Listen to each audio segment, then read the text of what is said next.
Hi friends, welcome back to my channel. Myself Rajyasree Banerjee from Bankura Sammelani Medical College and Hospital. আজকে দেখো আমরা plant কিংডমের পরের পার্টটা পড়বো, যেটা হচ্ছে ব্রায়োফাইটস। তো আমরা প্ল্যান্ট কিংডমে দেখেছিলাম কি কি ভাগ আছে। সেখানে আছে algae, bryophyte, pteridophyte, gymnosperm and angiosperm. তো অ্যালগি আমরা অলরেডি কমপ্লিট করে ফেলেছি। আজকে আমরা যেটা পড়বো ব্রায়োফাইট। তো চলো দেরি না করে শুরু করে দিই। Bryophyte includes the various mosses and liverworts that are found commonly growing in moist shaded areas in the hills. অর্থাৎ ব্রায়োফাইটসের মধ্যে মেইনলি বলছে ইনক্লুড থাকে মসেস এবং লিভারওয়ার্টস। ঠিক আছে, এগুলো হচ্ছে কোথায় পাওয়া যায়? Moist shaded areas in the হিলসের যে ময়েস্ট শেডেড এরিয়াগুলো সেইখানে এই ব্রায়োফাইটসগুলো বেশি হচ্ছে দেখা যায়, এবং ব্রায়োফাইটসের মধ্যে মসেস এবং লিভারওয়ার্টস থাকে। Bryophytes are also called amphibians of the plant kingdom. অর্থাৎ amphibians of the plant kingdom কাকে বলে যদি বলে তখন আমাদের বলতে হবে bryophytes। কেন বলে? Because these plants can live in soil but are dependent on water for sexual reproduction. অর্থাৎ এই প্ল্যান্টগুলো মানে স্থলজ, অর্থাৎ মানে সয়েলে গ্রো করে, লিভ করে, বাট সেক্সুয়াল রিপ্রোডাকশনের জন্য তাদের জলের হচ্ছে দরকার পড়ে। They usually occurs in damp, humid and shaded localities. অর্থাৎ এইগুলো এদের মেনলি পাওয়া যায় কোথায়? ড্যাম্প, হিউমিড অ্যান্ড শেডেড যে লোকালিটিসগুলো আছে সেই সমস্ত জায়গায় এদের হচ্ছে পাওয়া যায়। They play an important role in plant succession on bare rocks or soil. অর্থাৎ বেয়ার রক্স এবং সয়েলসে হচ্ছে প্ল্যান্টের একটা, যাতে মানে সেখানে প্ল্যান্ট হচ্ছে এখন নেই, অর্থাৎ এই মসেস এবং লিভারওয়ার্টস হওয়ার পরে সেখানে হচ্ছে আস্তে আস্তে সেখানে প্ল্যান্টের একটা হচ্ছে রাজত্ব তৈরি হতে পারে। তো তার হচ্ছে ইম্পর্টেন্ট হচ্ছে যে মেইন রোলটা সেইটা হচ্ছে এই মানে লিভারওয়ার্টস এবং মসেসরা প্লে করে। The plant body of bryophyte is more differentiated than that of algae. অর্থাৎ অ্যালগি থেকে ব্রায়োফাইটসের যে প্ল্যান্ট বডিটা সেটা হচ্ছে মোর ডিফারেন্সিয়েটেড, অনেক বেশি ডিফারেন্সিয়েটেড আছে। It is a thallus like and prostrate or erect. অর্থাৎ এরা হচ্ছে থ্যালাস, এদের বডিটা কি? এদের বডিটা হচ্ছে thallus like and prostrate or erect. আর ইরেক্ট মানে হচ্ছে থ্যালাস লাইক, মানে যেমন অ্যালগির বডি আমরা দেখেছি থ্যালাস লাইক, এদেরও thallus like, prostrate or erect মানে হচ্ছে সোজা হয়ে থাকে। Okay, and attach to the substratum by unicellular and multicellular rhizoid. Substratum মানে কি? যেটা সয়েল বা রক যেটার ওপর হচ্ছে গাছটা তৈরি হচ্ছে সেটার সাথে হচ্ছে অ্যাটাচ কিসের মাধ্যমে থাকে? রাইজয়েড। এবং রাইজয়েডটা কি ইউনিসেলুলার হয় অথবা মাল্টিসেলুলার হয়ে থাকে। They lack true roots, stem or leaves. অর্থাৎ এদেরও যেমন অ্যালগির ক্ষেত্রে আমরা ফিওফাইসির ক্ষেত্রে দেখবে যে আমরা দেখেছিলাম যে ট্রু রুটস হচ্ছে নেই, কিন্তু রাইজয়েড আছে। তারপরে হচ্ছে আমরা কি কি দেখেছিলাম, চলো আর একবার দেখে নিই। এখানে না রাইজয়েড দেখো, রাইজয়েড ছিল না, holdfast, stipe and frond ছিল। হোল ফার্স্টটা রুটের মতো, স্টাইপটা বলেছিলাম স্টেমের মতো, অ্যান্ড ফ্রন্টটা হচ্ছে লিভসের মতো। ঠিক একইভাবে এখানেও হচ্ছে ব্রায়োফাইটসের ক্ষেত্রেও হচ্ছে true roots, leaf, stem like structure হচ্ছে নেই। ট্রুটা নেই, কিন্তু root like, leaf like and stem like structure আছে। যেমন রুট লাইক হচ্ছে রাইজয়েড, যার মাধ্যমে হচ্ছে সাবস্ট্রেটাম মিন্স হচ্ছে সয়েল বা স্টোনসের ওপর হচ্ছে এরা আটকে থাকতে পারে। Okay, the main plant body of the bryophyte is haploid. অর্থাৎ মেইন যে প্ল্যান্ট বডিটা ব্রায়োফাইটস, এখানে খুব ছোটো ছোটো ইনফরমেশন, প্রত্যেকটা লাইনেই হচ্ছে ইনফরমেশন হচ্ছে। ব্রায়োফাইটের যে মেইন প্ল্যান্ট বডি সেটা কি বলছে? Haploid. It produces gametes, hence is called a gametophyte. অর্থাৎ এই যে মেইন যে প্ল্যান্ট বডিটা সেটা হচ্ছে হ্যাপ্লয়েড হয়ে থাকে, অর্থাৎ এন নাম্বার অফ ক্রোমোজোম থাকে। ডিপ্লয়েড মানে 2 এর নাম্বার অফ ক্রোমোজোম। ওকে, তো হ্যাপ্লয়েড মানে হচ্ছে N number of chromosome. It produce gametes, hence is called a gametophyte. অর্থাৎ এই যে মেইন প্ল্যান্ট বডিটা এখান থেকে গ্যামেট প্রডিউস হয়, এবং এই জন্য এদেরকে বলা হয় gametophyte. The sex organ in bryophyte are multicellular. Sex organ যেটা আছে ব্রায়োফাইটের সেটা হচ্ছে মাল্টিসেলুলার। তাহলে কি হলো? মেন যে বডিটা সেটা হচ্ছে হ্যাপ্লয়েড, সেখান থেকে হচ্ছে গ্যামেট তৈরি হয়, তাই তাকে আমরা গ্যামেটোফাইট বলছি। তাহলে গ্যামেটোফাইটটা হচ্ছে কি? Haploid in structure. এরপর কি বলছে the sex organ in bryophyte, বায়োফাইটের যে সেক্স অর্গানটা সেটা কি, সেটা বলছে multicellular. Okay, the male sex organ is called antheridium, অর্থাৎ যে মেল যে সেক্স অর্গান তাকে আমরা বলছি অ্যান্থেরিডিয়াম। দে প্রডিউস বাইফ্ল্যাজেলেটেড অ্যান্থেরোজয়েডস, অর্থাৎ এই অ্যান্থেরিডিয়াম অর্থাৎ মেল সেক্স যে অর্গান সেখান থেকে হচ্ছে অ্যান্থেরোজয়েডস তৈরি হচ্ছে, যেটা হচ্ছে বাইফ্ল্যাজেলেটেড অর্থাৎ দুটো ফ্ল্যাজেলা আছে।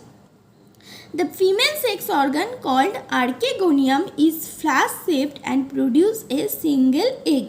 ফিমেল যে সেক্স অর্গান সেটা আবার তাকে আবার কি বলছে আর্কেগোনিয়াম। তাহলে সেক্স যে অর্গানটা সেটা মাল্টি সেলুলার ছিল, male sex organ female sex organ, male sex অর্গানটাকে কি বলছি অ্যান্থেরিডিয়াম, সেখান থেকে হচ্ছে অ্যান্থেরোজয়েড তৈরি হচ্ছে যেটা কিনা হচ্ছে বাইফ্ল্যাজেলেট অর্থাৎ দুটো ফ্ল্যাজেলা আছে।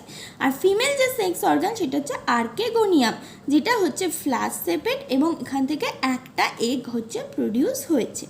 The antherozoids are released into water where they come in contact with archegonium, অর্থাৎ এই অ্যান্থেরোজয়েডগুলো কি হয় ওয়াটারে হচ্ছে রিলিজ হলো, অর্থাৎ অ্যান্থেরিডিয়াম ছিল সেখান থেকে অ্যান্থেরোজয়েড তৈরি হলো। অ্যান্থেরোজয়েড হচ্ছে দুটো ফ্ল্যাজেলা আছে, মিনস এরা মোটাই, এরা কি হলো ওয়াটারে হচ্ছে রিলিজ হলো। And antherozoid fuses with a egg to produce the zygote, অর্থাৎ এই যে ওয়াটারে রিলিজ হলো এই অ্যান্থেরোজয়েড এসে কি হলো এই যে আর্কেগোনিয়াম থেকে যে এগটা তৈরি হয়েছে এই এগটার সাথে হচ্ছে ফিউজ করলো, ফিউজ করে জাইগোট হচ্ছে ফর্মেশন করলো। Zygote do not undergo reduction division immediately, অর্থাৎ জাইগোট যে তখনই রিডাকশন ডিভিশন হবে সেটা হচ্ছে হয় না। দে প্রডিউস, এরা আবার কি প্রডিউস করে দেখো, they produce a multicellular body called a sporophyte. The sporophyte is not free living but attached to the photosynthetic gametophyte and derives nutrition from it। তাহলে কি হলো এই যে তাহলে কী হলো দেখো, ফার্স্টে হচ্ছে সেক্স অর্গান, আমরা বললাম সেক্স অর্গান কী লিখবে, সেক্স অর্গান লেখো মাল্টিসেলুলার। সেক্স অর্গান থেকে দুটো ভাগ করো, mail sex organ female sex organ. Male sex organ হচ্ছে তীর চিহ্ন দিয়ে লেখো অ্যান্থেরিডিয়াম, ফিমেল সেক্স অর্গান থেকে তীর চিহ্ন দিয়ে লেখো আর্কেগোনিয়াম, ঠিক আছে। এবারে লেখো অ্যান্থেরিডিয়াম থেকে আবার তীর চিহ্ন দিয়ে লেখো অ্যান্থেরোজয়েড, অর্থাৎ অ্যান্থেরিডিয়াম থেকে অ্যান্থেরোজয়েড তৈরি হলো। আবার তীর চিহ্ন দিয়ে লেখো যে বাইফ্ল্যাজেলেটেড, হ্যাভ টু ফ্ল্যাজেলা লিখতে পারো, ওকে হলো।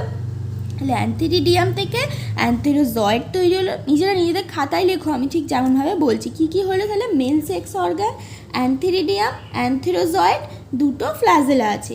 এদিকে কি হয়েছে ফিমেল সেক্স অর্গান আর্কেগোনিয়াম, আর্কেগোনিয়ামটা লেখো ব্র্যাকেট দিয়ে নিচে লিখে দাও ফ্লাশ শেপেড, অর্থাৎ আর্কেগোনিয়াম হচ্ছে ফ্লাশ শেপেড। এবার তীর চিহ্ন দিয়ে লেখো প্রডিউস সিঙ্গেল এগ, অর্থাৎ আর্কেগোনিয়াম থেকে একটা এগ তৈরি হলো, ওকে।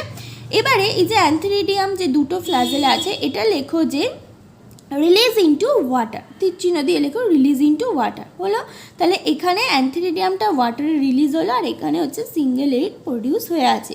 এবারে এইটাকে তীর চিহ্ন দিয়ে এখানে আনো, ঠিক আছে, এই এগের জায়গায় করে আবার এখান দিয়ে একটা তীর চিহ্ন টানো, অর্থাৎ ফিউজ হয়ে গেল, দুটো ফিউজ হলো।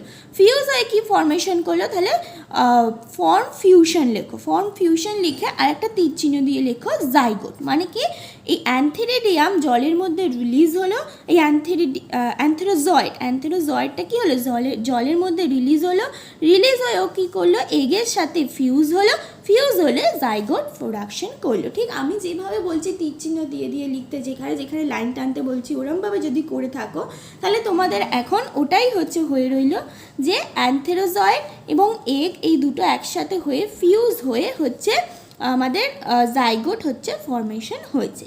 এরপর কি হচ্ছে এই জাইগোটটা থেকে হচ্ছে হবে মাল্টি সেলুলার বডি প্রোডাকশন হবে, যেটাকে হচ্ছে তীর চিহ্ন দিয়ে লিখবে স্পোরোফাইট। তাহলে গ্যামেটোফাইট ছিল মেন প্ল্যান্ট বডি, যার মধ্যে হচ্ছে প্রথমেই হচ্ছে মেন প্ল্যান্ট বডি যেখানে গ্যামেটোফাইট, তার সেক্স অর্গান হচ্ছে মাল্টি সেলুলার, ওখান থেকে শুরু করলাম। এবারে এখানে এসে ফিউশন হয়ে কি হলো স্পোরোফাইট ফর্মেশন হলো। গ্যামেটোফাইটটা কী ছিল এন নাম্বার অর্থাৎ হ্যাপ্লয়েড, আর স্পোরোফাইটটা থেকে কী হলো দুটোর ফিউশন হলো, অর্থাৎ এটা কী হবে 2n অর্থাৎ ডিপ্লয়েড। কিন্তু এই স্পোরোফাইটটা কি বলছে sporophyte is not free living, অর্থাৎ এরা হচ্ছে ফ্রিলি লিভিং হতে পারে না, এরা অ্যাটাচ টু ফটোসিনথেটিক গ্যামেটোফাইট, অর্থাৎ ওই যে গ্যামেটোফাইট যার থেকে অ্যান্থেরোজয়েড তারপর এগ তৈরি হয়ে ফিউজ হয়ে স্পোরোফাইটটা তৈরি হলো, তার সাথে হচ্ছে আটকে থাকে এবং কি করে সেখান থেকে নিউট্রিশন হচ্ছে নিতে থাকে, অর্থাৎ মায়ের সাথে যেন বাচ্চা আটকে আছে এবং তার থেকে নিউট্রিশন নিচ্ছে। Some cells of the sporophyte undergo reduction division to produce haploid spore, অর্থাৎ এই স্পোরোফাইটটা তাহলে এখন 2n আছে ডিপ্লয়েড, এই 2n এর কী হচ্ছে কিছু হচ্ছে সেলস বলছে কোথায় দেখো সাম সেলস কিছু সেল অফ স্পোরোফাইট কী হচ্ছে রিডাকশন ডিভিশন হচ্ছে, অর্থাৎ 2n আছে সেখান থেকে রিডাকশন ডিভিশন অর্থাৎ মিওসিস পদ্ধতি হয়ে আবার হ্যাপ্লয়েড স্পোর তৈরি করলো। এই হ্যাপ্লয়েড স্পোরগুলো আবার হচ্ছে জার্মিনেট করে কি তৈরি করছে গ্যামেটোফাইট, অর্থাৎ আবার সেই মেন প্ল্যান্ট বডি যেটা হচ্ছে এন নাম্বার, বোঝা গেল। আবার তার হচ্ছে সেক্স অর্গান থাকবে অ্যান্থেরিডিয়াম, তারপর আর্কেগোনিয়াম, অ্যান্থেরোজয়েড, এগ, ফিউশন, জাইগোট থেকে স্পোরোফাইট হচ্ছে গ্যামেটোফাইটের সাথেই আটকে থাকবে এবং স্পোরোফাইটের কিছু সেল কি হবে মিওসিস হয়ে স্পোর ফর্মেশন করবে এবং সেই স্পোর থেকে হচ্ছে আবার এই হ্যাপ্লয়েড গ্যামেটোফাইট তৈরি হবে। তাহলে এই যে আমাদের পুরো সাইকেলটা তোমরা যদি আমি যেভাবে তীর চিহ্ন দিয়ে করতে বললাম সেইভাবে যদি এখন করে থাকো তাহলে তোমাদের পুরোটাই হচ্ছে একটা দেখো সার্কেলের মতো হয়ে যাচ্ছে। যে স্পোরোফাইট যেটা তোমরা লাস্ট লিখলে যে ফিউজ হয়ে কি হলো জাইগোট থেকে তীর চিহ্ন দিয়ে স্পোরোফাইট থেকে হচ্ছে তীর চিহ্ন দিয়ে লেখো মিওসিস, তারপরে তীর চিহ্ন দিয়ে লেখো স্পোর। এই যে স্পোর ফর্মেশন হলো স্পোরোফাইটের পাশে লিখবে 2n, কারণ কি এর অ্যান্থেরোজয়েটের সাথে এর এগটার কি হচ্ছে ফিউশন হচ্ছে এন হচ্ছে 2n, অর্থাৎ স্পোরোফাইট হচ্ছে 2n হলো, কিন্তু তারপর রিডাকশন ডিভিশন মিওসিস হয়ে যে স্পোরটা ফর্মেশন হলো সেটা আবার n হলো এবং এই স্পোর থেকে পুরোটা তীর চিহ্ন দিয়ে আবার আমরা ওপরে উঠিয়ে যেখানে তোমাদের গ্যামেটোফাইট থেকে শুরু হয়েছে main plant body gametophyte 2n, যেখান থেকে হচ্ছে যার পরে হচ্ছে সেক্স অর্গান মাল্টিসেলুলার, তারপরে হচ্ছে mail sex organ female sex organ, সেই গ্যামেটোফাইটটা আমরা পুরো সার্কেলটাকে কমপ্লিট করব, অর্থাৎ এই স্পোরটা থেকে ওই গ্যামেটোফাইটটা আবার ফর্মেশন হলো। তাহলে দেখো একটা তোমাদের প্ল্যান সাইকেল তোমাদের খাতায় তৈরি হয়ে গেল। ঠিক আমি যেভাবে বললাম সেইভাবেই তোমরা হচ্ছে পুরোটা লিখবে এবং এটা যদি তোমাদের বোর্ডেতেও আসে যে ব্রায়োফাইটসের লাইফ সাইকেল বলো, তাহলে এই যে ছকটা তোমরা এখন খাতায় বানিয়েছো শুধু সেটা লিখে দেবে, ভালোই মার্কস পাবে বলে আশা করছি। ঠিক আছে, কারণ সবটাই তো ওখানেই আছে। প্যারাগ্রাফ লেখা থেকে কিছু ডায়াগ্রামের মাধ্যমে সব কিছু প্রকাশ করবে, দেখবে ভালো মার্কস আসছে। ওকে, এবং নিটের জন্য কী কী ইম্পর্টেন্ট সেখানে হচ্ছে গ্যামেটোফাইট কী, মানে গ্যামেটোফাইট হচ্ছে হ্যাপ্লয়েড, স্পোরোফাইট কী, স্পোরোফাইট হচ্ছে ডিপ্লয়েড, সেখান থেকে যে স্পোরটা ফর্মেশন হচ্ছে সেটা কি হ্যাপ্লয়েড। এই কোনটা হ্যাপ্লয়েড কোনটা ডিপ্লয়েড মেন কোশ্চেন আসে যে গ্যামেটোফাইট, মানে মনে রাখতে হবে ব্রায়োফাইটের ক্ষেত্রে গ্যামেটোফাইট হচ্ছে হ্যাপ্লয়েড, স্পোরোফাইট হচ্ছে ডিপ্লয়েড। এই জিনিসটা কিছু মনে না রাখো এই জিনিসটা কিন্তু মনে রাখতেই হবে। তারপরে তো যেগুলো মোটা করে লেখা আছে সেগুলো তো এনসিইআরটি বলেই দিচ্ছে যেগুলো তোমায় মনে রাখতে হবে। তারপরের para, bryophytes in general are of little economic importance, অর্থাৎ বায়োফাইট এমনি সাধারণভাবে বলতে গেলে লিটল ইকোনমিক ইম্পর্টেন্স আছে, but some mosses provide food for herbivorous mammals birds and other animals, কিন্তু কিছু হচ্ছে মসেস যেগুলো বায়োফাইটসের আন্ডারে পড়ছে সেগুলো হচ্ছে হার্বিশিয়াস যে অ্যানিমালস আছে বার্ডস আছে এবং আদার অ্যানিমালস আছে তাদের হচ্ছে ফুড হিসেবে প্রোভাইড হয়। Species of Sphagnum, a moss, provide peat that have long been used as fuel and as packing material for transshipment of living material because of their capacity to hold water, অর্থাৎ এটা কিন্তু খুব important question আসে যে species of স্প্যাগেনামের যে species সেটা হচ্ছে একটা মস, এটা পিট হিসেবে ইউজ করা হয়, একটা ফুয়েল হিসেবে হচ্ছে যেটা প্রোভাইড পিট, এটাকে একটা ফুয়েল হিসেবে ব্যবহার করা হয়। এছাড়া বিভিন্ন লিভিং যে মেটেরিয়ালসগুলো ওগুলোকে প্যাকিং করার জন্য ব্যবহার করা হয়, কারণ এগুলো এই যে স্প্যাগেনাম মস এটা হচ্ছে ওয়াটারকে হোল্ড করে রাখতে পারে, সেই জন্য লিভিং মেটেরিয়াল এক জায়গা থেকে আরেক জায়গায় পাঠানোর জন্য তাকে প্যাকিংয়ের জন্য এই স্প্যাগেনাম বা মস ইউজ করা হয়। very important. Mosses also along with lichens are the first organism to colonize rocks and hence are of great ecological importance, অর্থাৎ এই মস হচ্ছে লাইকেনের সাথে লাইকেন হচ্ছে অ্যালগি আর ফাঙ্গিকে বলা হয়, তার সাথে আবার মস মিলে হচ্ছে the first organism to colonise rock, অর্থাৎ লাইকেনের সঙ্গে হচ্ছে এই মসগুলো হচ্ছে প্রথম যে অর্গানিজম যেটা হচ্ছে রক্সের ওপর হচ্ছে কলোনাইজ করেছিল, সেই জন্য গ্রেট ইকোলজিক্যাল ইম্পর্টেন্স হচ্ছে দেখা যায়। They decompose rocks making the substrate suitable for the growth of higher plants.